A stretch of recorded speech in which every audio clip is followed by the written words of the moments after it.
দীর্ঘদিন আটকে শপথ গ্রহণ, যার জন্য লাগাতার ধর্নায় বসছেন তৃণমূলের দুই জেতা বিধায়ক।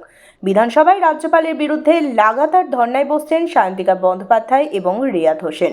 এবার এই ঘটনাকে কেন্দ্র করেই প্রতিক্রিয়া দিলেন শোভনদেব চট্টোপাধ্যায়। কি বললেন তিনি, শুনুন।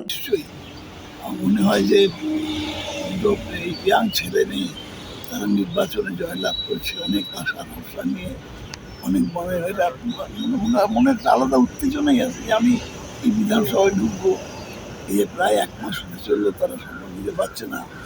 এইটুকু তো তার মনের মধ্যে নিশ্চয়ই হওয়া উচিত। এবং কেউ বলছে না যে রাজ্যপালের কাছে নেব না, রাজ্যপালের মুখে নেবো এবার, কিন্তু উনি ওদের একটা আশা প্রত্যাশা যে বিধানসভায় এসে যেন উনি শপথ বাক্য পাঠ করেন।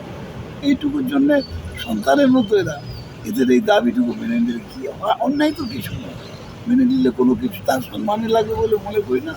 বরং সকল ধর্ম করেছে এই ছেলেগুলো এতদিন ধরে একটা আশা করেছিল, উনি তাতে মত দিয়েছেন, তাই এটা ওনার পক্ষেই যাবে, এটা বিরুদ্ধে যাবে না।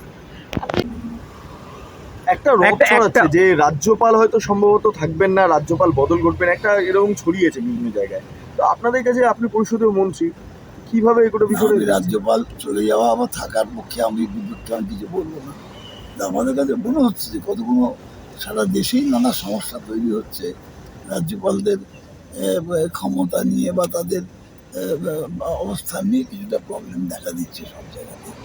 সেই নিয়ে আগামী দিন একবার আমরা এখানে আলোচনা করেওছিলাম যে সারা দেশে অনেক বিধানসভাতে আলোচনা হয়েছে যে এই পদটা রাখার কোনো প্রয়োজন আছে বলে মনে হয় না। ঠিক।